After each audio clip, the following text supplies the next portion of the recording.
Welcome to Total Apex Sports. This is the fourth and goal.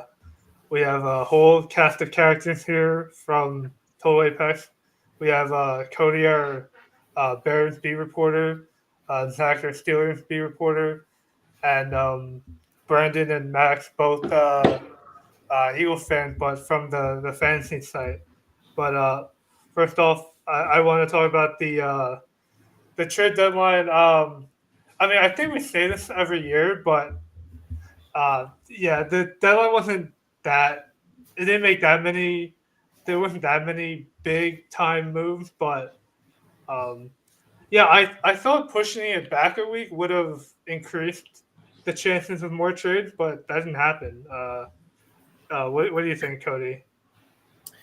Yeah, I mean, couple of big ones, but a lot of just kind of meh all over the board. I mean, especially from the Bears, who I cover, and they had an opportunity to address their offensive line. They chose not to do it, and instead they gave away Khalil Herbert for a bologna sandwich. Right. Yeah, Zach, I know your team made probably the most moves of the day.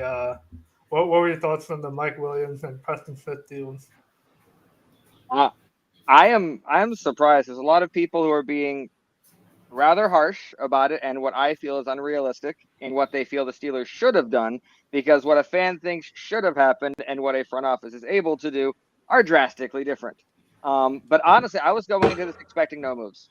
I was expecting nothing, no wide receiver, nothing. And so when that first move came in, I was already happy. Mike Williams was on my list of guys who was not in that amazing tier, but in the tier that is better than any wide receiver two we had.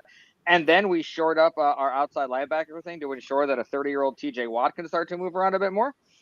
Overall, I'm very happy, and I think it shows a lot of confidence on the Steelers that they didn't feel they needed to mortgage the future, break the bank just to do something. That we have a team that only needed these two parts to be competitive. That's how I took it. Hmm. Yeah. Yeah, I love the Steelers moves, man. I thought the Preston Smith signing was another sneaky good one. You know, I'm not going to break the bank doing it. The Mike Williams one kind of left me scratching my head a little bit. I guess it's more of a depth thing than anything. but yeah, I thought the Steelers made a couple of good moves as well as the Ravens too. So there's some big moves there we got to get into with Andrew. Yeah, for sure. I know the Eagles didn't make any moves, but I guess you can speak on the Commanders for both Brandon and Max. Like, I mean, I know the Ravens made the move for Tre'Davious White for like a seventh pick swap, but man, I would have loved them to see to make that move for Lattimore. For I know it's kind of hefty with the third and the contract, but man, the Commanders just got better. What are your guys' thoughts on that, Brandon? I'm going to say this. I texted my friend who is a diehard Commanders fan. As I'm in Virginia, we have Yeah, lot of Commanders fans, Dallas fans, Eagles fans. So I texted him as soon as I saw it. I was like, that was a good move. Next Thursday got interesting with the Marshawn Lattimore deal. Now, as an Eagles fan, in the past, AJ Brown, Devontae have done well against the Saints and Marshawn.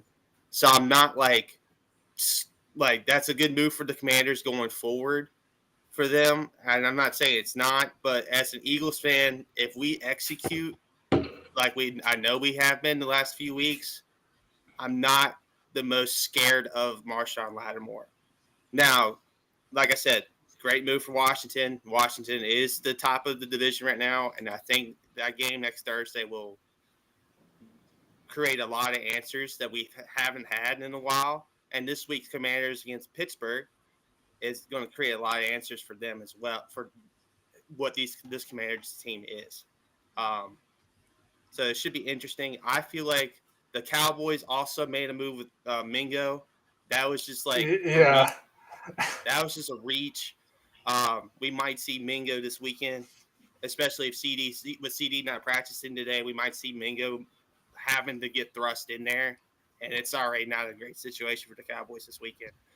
So back to Washington. Washington's defense got a little bit better with the Marshall Lattimore deal. I think they would have benefited from any of the corners available, Washington. But obviously, but I think Marshawn was the best corner out there. And as long as he didn't go to the Chiefs, which the Chiefs made Oh like yeah. several moves and they were in the Marshawn Lattimore sweepstakes, as long as he didn't go to them, we're good. So that's where I'm at with it. I mean, I feel like Marshawn Lattimore is probably the best deal of the week, in my opinion, and then the Zadarius Smith deal. Hmm. Those are the two for me. Yeah, and Yeah. I'll just add on by saying from the the Eagles' perspective, I wasn't expecting the Eagles to do anything. I think the roster is kind of set in stone at this point. It's too talented a roster. They weren't in need of a major splash that was going to change anything. I mean, they have too much. They basically have talented guys every position on the team. So I wasn't like pissed or anything that the Eagles didn't make any moves. I was wondering if the Giants were going to unload more than they did. But I think they're in such a weird spot where you don't know if they're trying to be competitive for next year. I don't get the point of trying to be competitive for this year. But it feels like, Neighbors has been a great draft pick for them. I feel like they missed the boat on a really good quarterback class last year. Now they're walking into a draft where they have to get a quarterback and not so much a good quarterback class. So it's kind of a weird franchise at the moment. Yeah, I really wanted Azeez Ojulari from the Giants. Yeah. Yeah, I just felt like overall a lot of teams were just very like stingy on the price point, and they just wouldn't budge. Um, so yeah, I mean, I guess he could just keep playing for them, and then just like probably because they have Kayvon Thibodeau, they have Brian Burns, so like I don't see them paying him. So yeah, I don't know. I don't understand some of the unwillingness to like move on when the price could be at the highest point. But yeah, any other thoughts from like the trade deadline? I guess the Zadarius Smith one is like, man, like the Lions are looking better every week. Like they don't even have to like throw the ball to win at this point. Like um, it's crazy. So yeah, like even without Hutchinson, like they were still like very solid against the Vikings and this past weekend against the Packers. Like it was still kind of crazy. But yeah, Cody, any other moves that you thought were interesting? Yeah, I mean the Zadarius Smith move there to Detroit, I think was my favorite of the week. Made the most sense for a team with the most to lose and looking for pass rushing help coming into the Motor City. I think was a smart move, and I think it's going to make them that much better. The Lions defense, they'll give up some points. You can score on them, but they are a playmaking defense. It's pick sixes like what happened last week. Towards the end of the game. I mean, he picked that ball off in the end zone and ran it back for a touchdown. I think it makes a quality defense deeper. It's not replacing Aiden Hutchinson. That's hard to do, but that was probably my favorite signing of the deadline right there. I think also to the point earlier too, for me, where the teams are being more stingy. I think the 2025 draft class might have something to do with that as well. Now like Max said, the quarterback position is not the best in this draft class, but a lot of the other positions in this draft class, like wide receivers, your running backs, your DNs, your corners, are pretty stacked deep classes down the line. And teams don't want to give up like their second or a third or a fourth to to have a chance at some of these players. Like obviously, like your running back situation could be like Genty in the first round, and you have like Junkins and Henderson at Ohio State in the second round. Like teams don't want to give up that capital to see like, oh, okay, we can have something in those rounds. Like last couple of years, like I could see a team if they were on the cusp giving up a second round pick if they really were on the cusp. And I think could he like he was saying about the Lions needed that move for Zadarius Smith just because they're on the cusp. They made an NFC championship last year, and they've been proven to be the best team so far. And losing Hutchinson in that Cowboys game showed that they need a pass rusher. So Yeah. I was talking with Max before the broadcast. We can recap Week 9 with that Jags game first off with the Eagles. Um, yeah, I don't understand how that game got even close. I'll bring back the point. But yeah, Max, if Nick Sirianni's I didn't even think Sirianni's decision making was like terrible. I just thought like the the the play calling was kind of questionable at certain spots. But yeah, what is your take on that game? I'm a little more harsh on Sirianni. I think the play calling has been Okay. really good. I think, Jalen, rightfully so, has been getting a lot of credit for kind of turning the ship around. But from a play Yeah. calling perspective, he just isn't asked to be Superman every play like he was the first 3 or 4 games of the year. Their best player is 2-6 in the backfield, and they're just letting him kind of go to town since the bye. And, AJ being hurt is a problem, but it's not supposed to be major. I think I don't mind the 2 2-point conversions. I don't mind the 4th and 3 early in the game. I just, from a culture perspective, I don't really like the fact that they were scared off of the best play they have in a game against Jacksonville in the regular. It just didn't sit right with me. And then as an Eagle fan, it was depressing to watch that they probably should. It felt like Atlanta all over again. When Jacksonville got down to the 15, I was like, here we go. They're going to lose another game they probably should have won. But as you said, the calls were not good. Hurts got in on the first 2-pointer. And then obviously, I don't understand the Saquon. He was touched, but they're saying it doesn't count as a tackle. Like the rule book is very weird right now. So it's a game where Yeah. I blame the coaching for some parts, but also just really rough officials for, officiating for the other part. Yeah. There was just a lot of insane stuff happening this past week with like the Saquon backwards hurdle. Like Yeah. I know he's tried that before, but like just to pull it off, that's crazy. But yeah, with like the Garrett Wilson catch on last Thursday, and Addison had a great catch, and Devonta Smith, and so on. This kind of going back to the trade deadline with the Steelers. But I forgot to mention about the Preston Smith move. Um, like, yeah, they already have T.J. Watt. They have Alex Highsmith. Like, do you think that move was for like in case of injury or just for depth? No, What's your no, take no. on That that move move? was purposeful. What's Okay. happening is the Steelers are seeing opposing offense saying we're going to sell out, and we don't care how many players it takes. T.J. Watt is out of this game.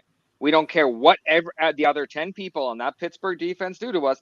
T.J. Watt is out of this game. So they were bringing tight ends there. They were chipping every single play, and that happens against the Jets. And T.J. Watt was barely effective. Then we went to the Giants, and the Steelers saw it happening again. Halfway through, they started rotating T.J. Watt to the other side. That doesn't happen.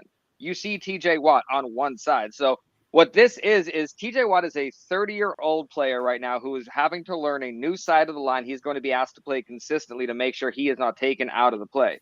In order to do that, you have to have a bigger rotation of just 3 guys. TJ is probably going to be tired. He's going to be tired in different ways. We're going to have to make sure we don't overtax him for what we're asking for the season. So this was very specific for what we needed to do with TJ right now. This is a 9-game rental. So we're not going to keep Yeah. him after this. So this is a 9-game rental to ensure we can make sure TJ isn't taken out of a game. Yeah, and then the Mike Williams move made sense. I mean, like he basically like just a taller George Pickens. I feel like because he's only known for those contested catches. But yeah, that he just didn't fit with Aaron Rodgers or the Jets organization at all. But yeah, When you going back go to from being a wide receiver 4 and immediately go to a wide receiver 2, I think you take that chance. yeah.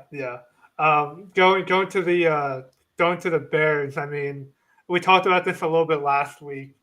With that whole was it that play calling again on the Hail Mary before half, where they let up that draw play. I mean, like in the are the Bears coaching kind of done for this season? You think, Cody? I've been kind of like scratching and clawing inside my own brain to try and figure out what on earth the Chicago Bears are thinking, what they're doing. And I basically came up with only one possible narrative that even makes the slightest grain of sense. They do not care about this year at all. And if the coaches have a priority, that one priority has to be do not break Caleb Williams. Do not shatter his confidence. Do not ruin another quality quarterback with your terrible decision making. So it's just it's pretty egregious. If they really cared about this year and thought that maybe they had a chance, they would have made a move to bolster the offensive line. They would have brought in some depth on the defensive line. Those are the two biggest issues on the team. And the fact that they didn't do any of that and they just sold off a pretty quality running back depth piece with Khalil Herbert to Cincinnati for a nothing pick. It was a 7th rounder. I mean, come on. That was just kind of a head scratcher there. So I think players wise, they have the talent. The defense is still really good. So I think this week, looking forward to a matchup back at Soldier Field where that's the only place they're winning has happened besides London at Tottenham Hotspur. I think they're in a spot for a get-right game against the Patriots, but at this point, after laying a couple eggs in a row, the jury's still out on what Bears team is going to show up. And also the Patriots are sneaky dangerous too this week with and I'd like, as I said, I think Chicago is the favorite in that game. And I'm not saying Chicago won't win that game, but Drake May showed against Tennessee that he can play against these defenses that can give some trouble in the pass game. And so that's going to be another interesting game this weekend for the Bears. Yeah, I can't believe that Chicago is 6-point favorites. That's way too much right now. Yeah, so I mean, if you're a person who likes to bet, I mean, you can get in on that action right now and feel pretty confident, I think. But yeah, Drake May looked great, leading a comeback at the end of last week, tied the game up. Titans go on to win in overtime, but yeah, he's looking pretty good. To go back to the Bears, I saw some plays where DJ Moore was there was a play where he kind of went out of bounds and Caleb was still running and he just sat down on the bench.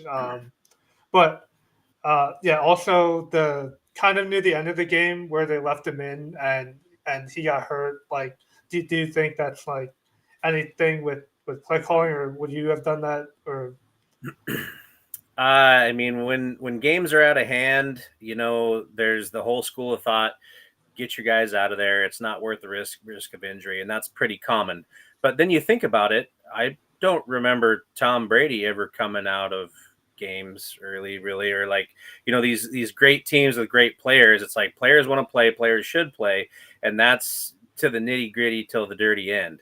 It's inexcusable because I think DJ Moore, he's a pretty liked player on the team and in the fan base, and to have him quit live during a play and just walk off the sideline and go take a seat when Caleb's still scrambling, made a great play actually and completed the football, short of a first down. But imagine if he would have broke off his route and came back to help instead of just going out of bounds. So to me, that's inexcusable. I think the Bears coaching staff, they had to discipline Tyreek Stevenson last week for, against the Commanders. He was waving goodbye to the crowd like a moron.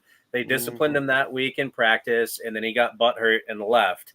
So he didn't start, right? So they got a little bit of some real petty drama going on. And, I mean, it's like you don't see stuff like that on Mike Tomlin coach teams. You just don't – these coaches that have these strong presence at the head position, you don't have a lot of this, drama that's just – toxic to deal with. So the Bears, I mean, they're gonna have some cleaning of the house in January, and you just can see it coming down the pipe. they are going to repeat history. They're going to fire Eberflus. They're going to fire Shane Waldron, and they're going to bring in a new coach and a new coordinator to make this now 3 or 4 quarterbacks in a row that they've done it with. Did it with Fields, Trubisky. I mean, it's comical, but it's actually just more sickening than anything, because I had a friend who went to that game in Glendale, Arizona. He's a Bears fan. And he said it was a home game for the Bears. From what I could tell on TV, it seemed like there was quite a few Bears fans there, but he said the stadium was a Bears home game, and they still just completely blew it. And to have that loyal of a fan base, to let not tax, but people who pay the ticket prices, right, for those games, to just not show up and just lay an egg like that, it's inexcusable. So heads are going to roll. It's just a matter of, are they going to do it in season or not? But yeah, they're a hard team to even find positive things to write about right now. Now, really quick, as far as the DJ Moore thing, I'm not saying I agree with perspective. I'm just saying that JJ Watt was asked on Twitter what he thought of that particular play from a player's perspective, and he brought up 2 interesting points. He brought up that if you look right before, there was a weird hop. DJ Moore did a weird hop, and he wasn't walking as clearly as he was before off the field. So he's like, there could have been a chance he could have felt something pop, said, I need to sit and see what that was. He's like, but here's what I think it was. He's like, I think he stepped out of bounds. He is a rookie quarterback. He does not want to mess up an illegal touching play. He said, I don't know where this is going, because Hunter Henry did this for Drake May, where he's like, I stepped out of bounds. I am backing up, taking myself out of this, so you don't throw it to me. He's like, to me, because I haven't seen this from DJ Moore before, this isn't typical of him as a player, as anything from what I've heard. This would be a very weird outlier for him to simply quit on a play. So he's like, I would say either it was one of those two things or a mixture. Yet again, I don't know. That's from JJ's perspective. I just want to put that in there before we have the DJ Moore's toxic thing just cemented, that there might be another perspective on it, depending on how it looked. Because Gronk just, if you see Gronk's reaction, he just barely looked at the tape, was like, oh, that's horrible. But JJ Watt analyzed it, went through, saw the hop. So just wanted to make sure I threw that in. Yeah, those are good points. I didn't see that interview. And I mean, I hope that that's correct. And it is on brand for DJ Moore to not behave that way. And what I was calling toxic was the Bears culture, not particularly DJ Moore in particularly. But the one thing that still bothers me, even if one of JJ's 2 points are accurate, it's just like, if you're really tuned in and if you're properly prepared by your coaching staff and as a player, you don't even end up in that situation or that scenario. Exactly. Players are taught that, hey, if you're injured, you get down on the field, right? You don't get off the sidelines, because sidelines, you're not in the field of play. Play goes on. You get hurt on the field, you get an injury timeout, right? So it's just like, I think that there's a little bit more there. I think it probably was a little bit more of an innocent mistake or something like that on DJ Moore's part. But the fact that it even got to that being an option for him to do on that play is, I think, what kind of rubs some folks the wrong way. It's a good point, because even I cannot imagine a single Steelers player, even if one of those two things happened, they would look to Mike Tomlin and wait for his signal before they would leave. Like, it would be a check. Like, are you going to hurt me if I come to the sideline? Like, they would check in first, and then. So no, that's a good point. That's a very good point. Yeah. Before we move on, the Raiders and the Saints, they basically got rid of most of their coaching staff, and I mean, for the Raiders, other than Antonio Pierce, but for the Saints, Darren Rizzi taking over for Dallas Allen.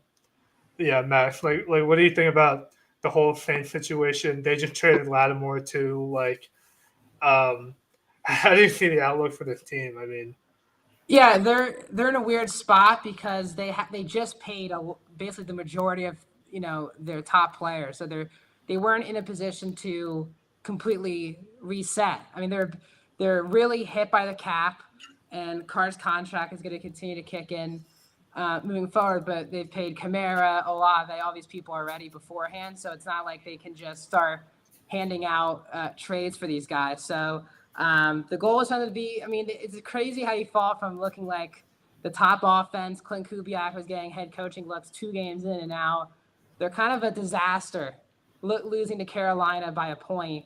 They, again, to be fair though, they have been like just killed with injuries. I mean, feels like every week half their team is out. But still, Yeah. when you have Carr back in there, it's one thing if Rattler's in there and you lose to Carolina, but when you have a pro, like supposed to be a pro, like Derek Carr in there, you think they would at least beat Carolina. So I don't think Dennis Allen was the right choice. I think everyone before the year was like, he was the first coach everyone was predicting to go. Obviously, Saleh beat him by the punch, but they have to try to win next year. They don't have time to rebuild at this point with the roster they have constructed. Yeah. Excuse me. Real quick, Cody, because you're the Raiders fan. What do you think about them bringing in North Turner? Just real quick. Yeah. Okay. I think it's probably an okay idea. I'm sure they got him to do it cheap. Any help they can get on offense after the Luke Getsy disaster is probably a good thing. I also think at the same time, he's I don't know. Has the game passed him by? How current is he with players in the league, trends in the league, coaching changes, rule changes, stuff like that? I don't know. It's a move. Yeah. I don't know. I don't know if it's a great or bad, but yeah, I feel like the most West Coast coaches, the West Coast scheme coaches and stuff like that. I think those schemes, like we are seeing it with Mike McCarthy's scheme right now, it's not the same schemes as it was with North Turner back in his heyday and everything like that. So I think it's a lot of motions need to be used. The RPO game. I just don't know how much North Turner has studied up on that stuff. Now his son is mostly going to be calling this, helping call the plays, and North Turner's just an assistant, like an observer of it. But that's the thing with me. I just feel like those West Coast teams don't work as much as they used to about 4 or 5 years ago. Yeah. Moving on to Week 10, we have the Bengals at Ravens. I'm pretty sure T. Higgins is doubtful again, and I mean that kind of benefits the Ravens like a lot. I feel like, but Brandon, with the Bengals being 4-5, their season's on the brink. Do you think an upset could potentially happen, or do you think their season is done? I still got Baltimore in this game, but I'll go over on the points. I think it's a shootout. I think it's a shootout like it was in Cincinnati. Both quarterbacks, if you have money on DFS, I wrote the quarterback piece earlier. I'd started both Lamar and Joe. Joe's coming off 5 touchdowns against Vegas. Lamar's haven't dismantled that Denver defense. I think both quarterbacks will have good DFS days in general. I think Baltimore, the difference with Baltimore tomorrow night is Derrick Henry. Derrick Henry will do what he did the last time in Cincinnati and be that difference maker and propel the Ravens back into, by the end of the weekend, first place in the AFC North. Yeah. I mean, not to be a homer, but I just they're as bad as the Ravens defense is, I think the Bengals defense might be worse because I don't know, they've no showed more than I would have thought coming into the year. But Zach, what would be better for the Ravens to lose this game or for the Bengals to crawl back into the playoff talks?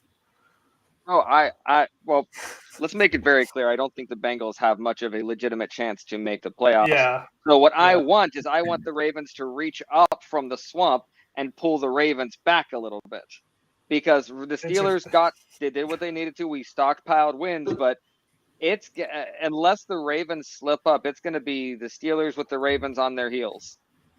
So any slip up that the Ravens have, and I've said it on this thing, when the Ravens look really good on paper, I think that's the time you don't trust them. So I would Bengals upset, because I would have taken the Browns against you guys, but it happened. So yeah, it's kind of interesting. I think historically the Ravens do well against the Bengals. like even more so than the Browns, like at any time.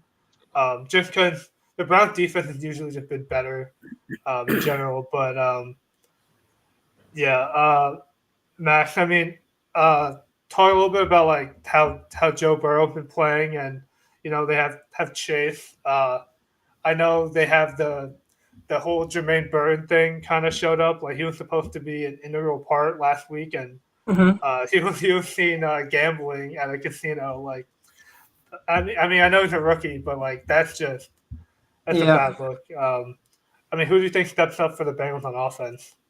It's been Mike Gesicki the last two Yeah. weeks for them. He's been. I mean, he was really good at Penn State, but really never found like that top tier level in the NFL. But he's really kind of come into his own. The last 2 weeks, they lost bad to the Eagles. He's been their probably best receiver the last 2 weeks. But again, they're just banged up injury wise. When you don't have T Higgins, you have no run game. It just puts.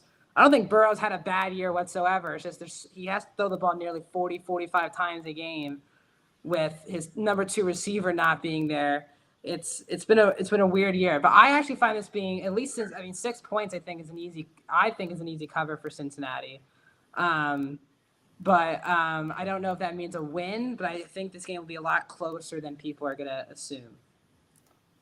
Yeah, I mean the run game's definitely been like more spotty. Chase Brown has kind of shown up a little bit, but then Zach Moss got ruled out for the year basically. So Khalil Yeah. Herbert steps in.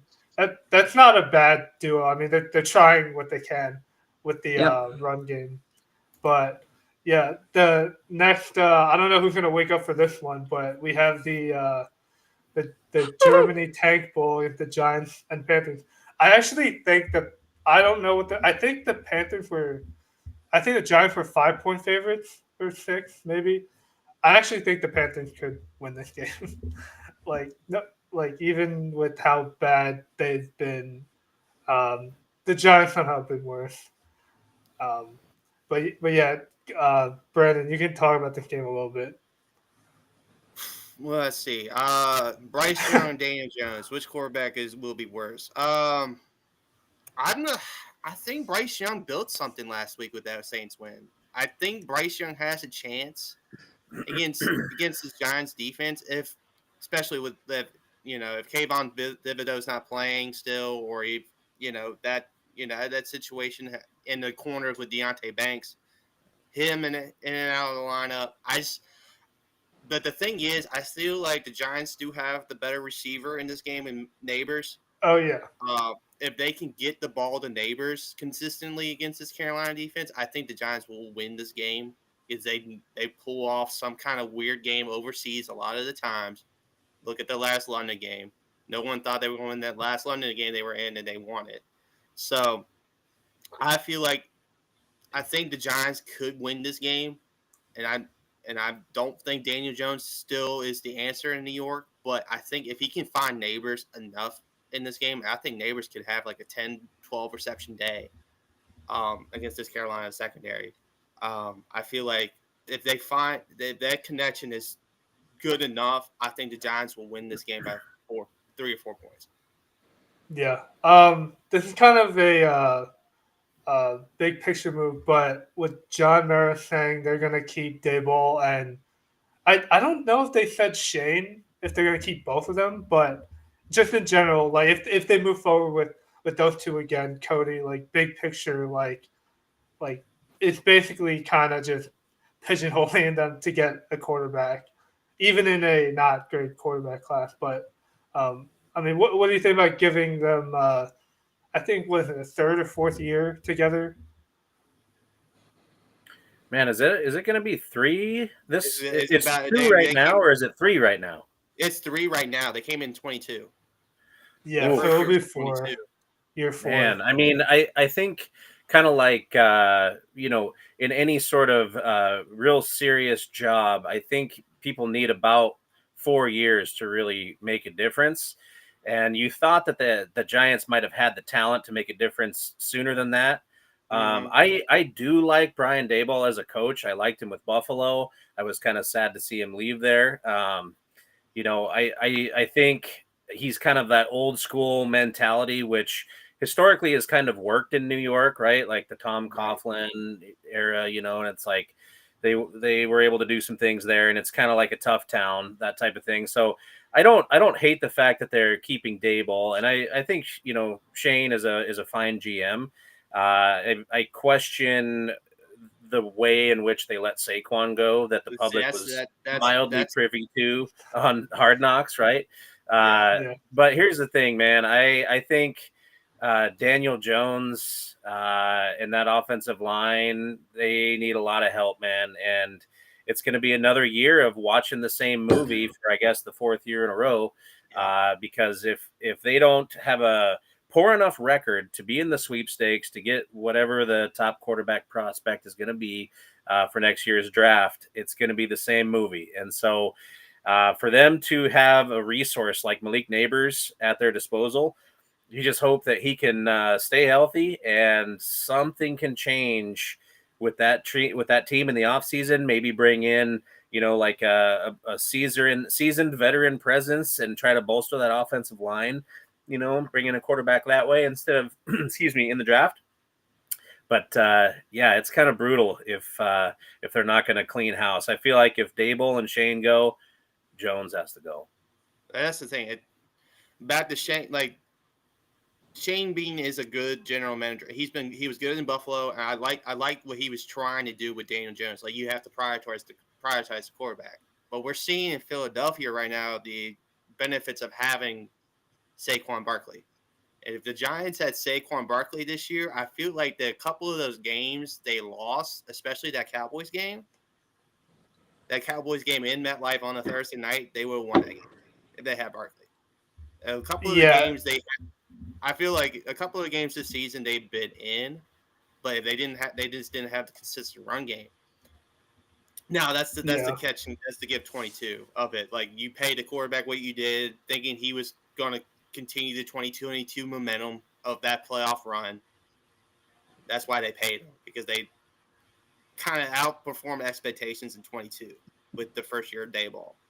And I felt like that was more Daboll than Daniel Jones, and I've been like saying that for years. Daniel Jones isn't the answer in New York like people think he is. And for me, I'm like, if the Giants go quarterback in this draft, then the Eagles could, it'll be a couple years, but I think the Eagles could have some trouble down the road with the Giants again, like the old days. Now, that's the thing. I would have traded up for Jaden Daniels if I were the Giants, or Drake May, one of them two quarterbacks this year with Daniel Jones. Give him some competition in camp instead of drafting Neighbors and wait till next year. Because if Daniel Jones wasn't the answer this year, you have your quarterback already. That's what I would have done. Yeah, I mean, it kind of just went back to the mistake of actually just paying him after. I mean, the thing is, like, the year that they went to the playoffs, I mean, like, I think they won, like, in spite of him, not because of him. So, it basically just all comes down to that. So they're trying to just go back to their mistake. But yeah, for week 10, we have the big game, Steelers at Commanders. Zach, you can talk about that a little bit. It was very interesting. More people were talking about the fact that the Steelers and Commanders both played the Giants in a very similar fashion. It was a similar way, and so that it's going to be a closer game than people expect. It's not going to be a blowout either way. I would be very surprised if it was a blowout either way. So, but the Commanders, I feel like the Commanders need this more than the Steelers. The Commanders have more pressure on their shoulders. The Steelers, not a lot of people are talking about us. Like, it kind of surprised people that we did anything at the trade deadline, and so if the Commanders lose this game, especially if they do it in any kind of sloppy form, it's going to be harder for them to bounce back, because in this league, especially as a rookie, it's harder to learn to lose than to win, because it's hard to lose when everyone's talking about you, and a lot of people are talking about Jaden Daniels right now. Yeah, for sure. And I set Daniels in my quarterback piece I wrote today. I set Daniels. I normally start Daniels every week. I've had him starting for most of these weeks. this is the week I'm sitting them because the Steelers defense is legit. And I think it's going to be I think it's going to be in the teens. I personally think both teams are going to look to run the ball first and foremost in this game, especially if Brian Robinson's back for Washington. I think both teams are going to look to run the ball and try the deep shots. And I don't think, for me, I think that favors Washington the way, especially if they use quarterback run with Jay and Daniels. Now, here's the thing: if Jay and Daniels gets hurt, then that will favor Pittsburgh, obviously, because Mariota can't keep up with Russell Wilson in my mind right now.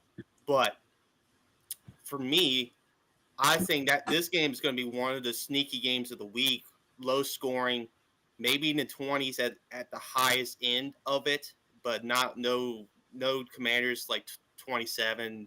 I don't think Pittsburgh can score 23, 24, 25 and win this game if TJ Watt creates havoc, Preston Smith makes an immediate impact, Highsmith gets after the quarterback. Because I think Washington offensive line has been solid these last few weeks, but I think Pittsburgh has the D line to kind of expose their weaknesses a little bit. That's a good point because I brought up on the other podcast I was on earlier in the week. Imagine if you're an offensive lineman, regardless of how good you are, and you look up and you go against TJ Watt for one round. Then you look up next and you're going as Alex Highsmith. Then you look up next and they brought Nick Herbig in. Then it's TJ Watt all over again. And if any of those guys are tired, they bring in Preston Smith, who's a veteran of 10 years and knows how to get around. That kind of a rotation has to be terrifying for an offensive lineman. So that's Jaden Daniels. The big thing I'm going to watch is how does he deal with the way Pittsburgh defensive backs hit. Defensive backs in Pittsburgh, we wait for that quarterback to run past that line of scrimmage, and then all bets are off. Minka will take his head off legally. Yeah. And how does he jump back up, and does he try the same run again? That's what I'm going to watch, because the Steelers we don't mind quarterbacks running against us because we're going to hit you probably harder than you've been hit before. So I'm going to watch to see how he responds to that. And that's the thing too. Daniels better slide. Because if he does not slide against Pittsburgh, he's going to have another rib issue like the Panthers game, and it's going to be Mariota in there. And Mariota has struggled in his history against Pittsburgh. Yep. So I could see this game being old school football, right? We have a couple of teams that can put up some points, right? But you have the strength of both of these teams, right? They both have great offensive lines, and the defensive line just got an upgrade for Pittsburgh, as Zach was alluding to. But I think that this game is going to be kind of low scoring, like you mentioned, Brandon. And here's the other thing, too. It's like, what do these teams do well? What do they hang their hat on? It really is running the football. And so if Jaden Daniels can hand the ball off to Brian Robinson, Austin Eckler, right, and they can get chunk yardage and maybe try to exploit some rushing lanes on the Pittsburgh front, if they can get in the right look, I mean, that's going to kind of dictate the game. It's going to be a time of possession game. I think it's going to be, that low scoring, old school, 4 yards in a cloud of dust thing. And then can either team find a guy over the top? Can they get the teams leaning into the box to defend the run, and can they pop one? And who's going to pop it? Scary Terry? Is it going to be Pickens?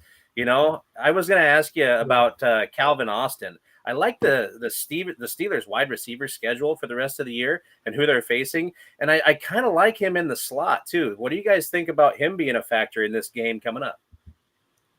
I think he's going to have a good, solid game in the slot. And Zach can attest to this more to me. I have a friend who's in the Air Force, and he's a huge Steelers fan, huge Pittsburgh sports fan. And that's the thing. He likes Calvin Austin in the slot. He actually liked the Mike Williams deal because you put Austin in the slot. And Austin in the slot does two things. The short intermediate routes opens that up for Pittsburgh, but also can open up the deep shot because he's the speedster. Of the three receivers that you're thinking, he's the speedster of the three, and it can open up the post routes, the over top seam balls, all of that stuff. So I think he could have the huge impact. And I think if Pittsburgh stops Washington enough and they get Najee Harris going and Washington sucks up to the run, that's when I think Pittsburgh's more likely to hit the deep shot because the secondary of Washington is a little weaker than Pittsburgh's secondary, even though they just got Marshawn Lattimore. That's a great point, because I said if you go back and you watch the all 22 from Pittsburgh's game against the Giants where that Calvin Austin touchdown happened, to me that was the most beautiful culmination of the Steelers' offense throughout the entire season. All the trial and errors, everything, because you saw in there Russell Wilson came in, he audibled the pass protection, which Justin Fields wasn't allowed to do. Pat Freiermuth came over through a good block, which Pat Freiermuth wasn't a good blocker last year, so that's improvement. Jalen Warren was back in, he was healthy, helped that pass protection.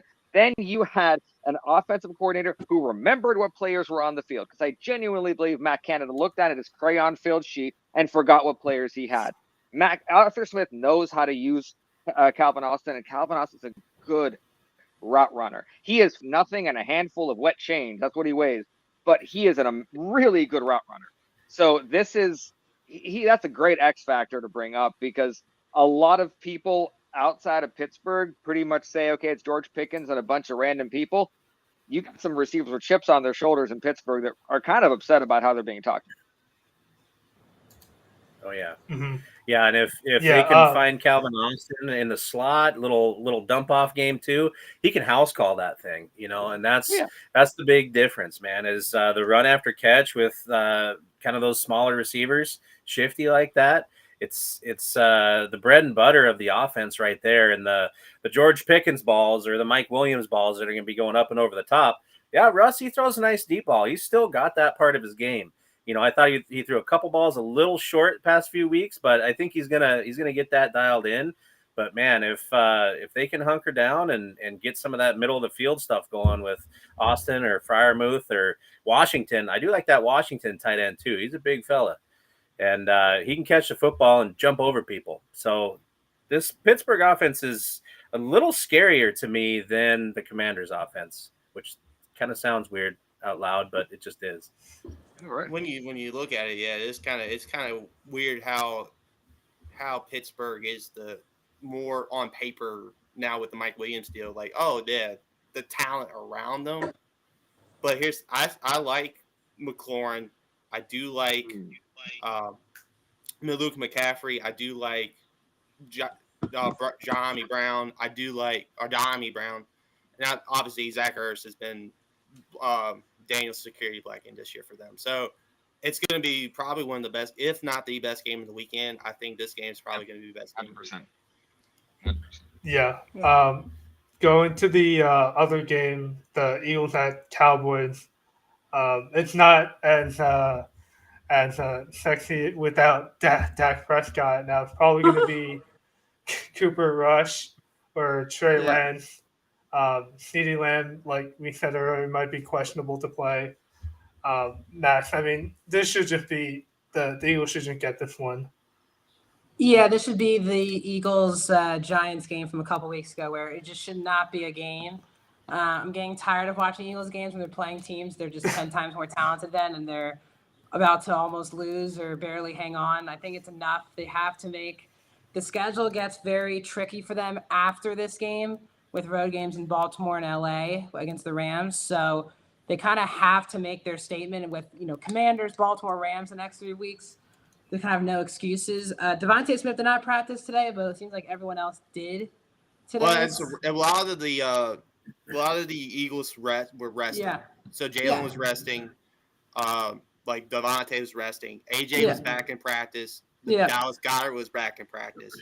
So those are the two big ones that were back at practice. Yeah. But so I the Eagles again. This is just another statement win they have to have before the schedule gets very tricky. But yeah, usually this is a much bigger deal. It's weird that it's a CBS game too, which is going to feel weird watching it. But I'm just hopefully it's a stress-free Birds win on Sunday. Well, I'm in the same spot. Yeah. I'm in the same spot with you, Max. I hope it's stress-free win. Now, I kind of have to keep my emotions on the DL because my mom's a Cowboys fan. So I'd be watching it with her. Be fun. We always like to watch the Cowboys games, Cowboys-Eagles together. So for me, I think if A.J. Brown plays, Devontae Smith plays, and they use Saquon like they've been doing, I expect this to be a 10, 15-point game. I just don't think Dallas has a shot. Yeah, this might be a hot take. I mean, it's not really a hot take, I guess, because I was thinking they should have done this last year. But Max, I mean, if Dallas, without Dak Prescott, they finished like, what is it, with like 5 wins, 4 wins, like Mike McCarthy's gone, right? Yeah, I mean, he is basically. It gave him no. If you go in cross sports, coaches don't get contract years and across any sport, and they gave him a contract year that shows that they barely had any confidence, and they just wanted to put all the pressure on McCarthy to have to come through. And it just feels like their season, if the Eagles win, is basically done on Sunday. Especially if Dak is out now at least 4 weeks, they're definitely done for the season. So. But again, they have to pay Micah this offseason, plus having to get new coaches in the building. And again, for me, as long as Jerry Jones is still running things for them, I just don't see them ever being in that contender tier. But here's the dangerous. Okay, my fault. But here's the dangerous part. If Dallas loses enough games, right, to get into like the top 10, 11 picks, the likelihood of them drafting Ashton Genty is very high. He's a Texas high school recruit, going to Boise State, probably the Heisman Trophy winner. It could be a reminiscence of that Ezekiel Elliott, Dak Prescott early years. That's the only hesitation with like Dallas trying to get Jonathan Mingo and spending their 4th round pick to try to compete for this year. If I were Jerry Jones, I'd be like, all right, let's just embrace the tank, make sure we get in that good spot, get that top 10, 11 pick, make sure we get our running back. Yeah, to end it off, Cody, I mean, I don't know why they're even looking at Cooper Rush. We kind of know what he is at this point. Like I don't know why they invested in Trey Lance. Is basically what I'm trying to say. Unless you got to play him. Like I don't even know. Like, it doesn't even matter how bad he is. Like you kind of have to play him. Yeah, I mean, you'd want to see what you have in the guy. I mean, if he's gonna be able to play in the NFL ever, you're gonna want to find out sooner than later. So, I don't know. I mean, Cooper Rush, he's got a pretty good record. He's like 5-1 or 6-1 with Dak's out. Yeah, 5-1 his starts. The one loss was that Sunday night football game against Philly in Philadelphia before Dak came back. Nice. Yeah, I don't know. It's kind of a clown show there in Dallas. One thing that I was thinking of, listening to you guys talk about this game and all that is like the NFL this year is kind of a strange landscape. There's 8 teams that are 2-7. And then you got a couple teams like how does Dallas have 3 wins? I don't even know if I could name you who they beat this year. Like Giants. But it's just like there's bad teams, right? There's just a lot of bad football, and it's just like I don't know if I can ever remember it being like this ugly for a lot of these teams, and like 8 teams plus in tank mode. Like I don't know, it's something I think that needs to be fixed here in the next couple of seasons for the NFL. I don't know if that's teams need to practice more like they did in the previous collective bargaining agreements. There's a lot of that. It's just like the first, 4 games of the year, it feels like preseason sometimes because the state of play is just very poor. Teams aren't letting players get hit before the season starts. They are not in game shape. And I think there's a little bit of a trickle down effect. So I don't know. I'm kind of curious to see what the next CBA looks like with those labor laws, because I think players need to practice more and they need to kind of like find a little bit of an in-between between the old school, how it used to be when maybe they were like cracking helmets a little too much, to now where it's like it feels like they're in bubble wrap in practice. And I don't like the way it looks. Now, a quick note on that. I'm a history buff. And so what I see here is every about 20 years or so, this happens. I can remember early 2000s it happens. Everyone's looking around. They're like, wait a second. The Patriots are good. Wait, the Raiders aren't good. Tampa Bay isn't good anymore. The teams fall out. The other teams. This seems like one of those tectonic shifts that happens where it's going to be weird for a bit, where people we expect to be in certain areas are consistently not in certain areas, and other teams that weren't are. And that's why I agree. It's a weird feeling. It felt weird since week 1. It's felt I was in Atlanta on the ground. It felt weird. Like there was weird energy in the NFL this year. So, and I think that historical cycle coming around changed. That might be what this is, because if it's weird in too many ways for me to not say that could be it. That's the thing. So Yeah, Dallas beat Cleveland, New York, and Zach's Pittsburgh Steelers, and Fields. I think Fields his last start. Those are the 3 wins this year. Yeah. So look at the quarterback play of those teams. Like it was Deshaun Watson's Cleveland Browns, Daniel Jones, and Justin Fields. Now Justin Fields was good in the Dallas game, and Dak had a couple of turnovers. There was a couple plays that could have went better for Pittsburgh, and that would have been a loss, and they would have been one of the 2-17s. But I agree, the tectonic shift in this NFL landscape this year has been kind of on the weird level for me as for well. sure. And it's like even the good teams, like Andrew's Ravens, right? Like they lost to the 2-7 Raiders at home. They lost to the 2-7 Browns, right? And it's like what, like it's just like I like a little bit, like I like an underdog story. I like things to be like shaken up, but I also like things to make sense a little bit. And I just feel like it is just like this massive scatter plot of chaos in the NFL this year. And it's just like, get your darts out, get them sharpened up, and throw them at the wall and see which one sticks. It's just like, man. The only consistency is that even if it's kind of like the Chiefs are a team that is struggling to even play hopscotch at times, and they're undefeated. Yeah. Like that's the frustrating thing. I'm like that shows, if anyone questions how good of a team Kansas City really is, that's a good team. Like I remember the Patriots at that time. It didn't matter how bad things were going around, like they were still winning games. Like, and the Chiefs' goal is not the regular season.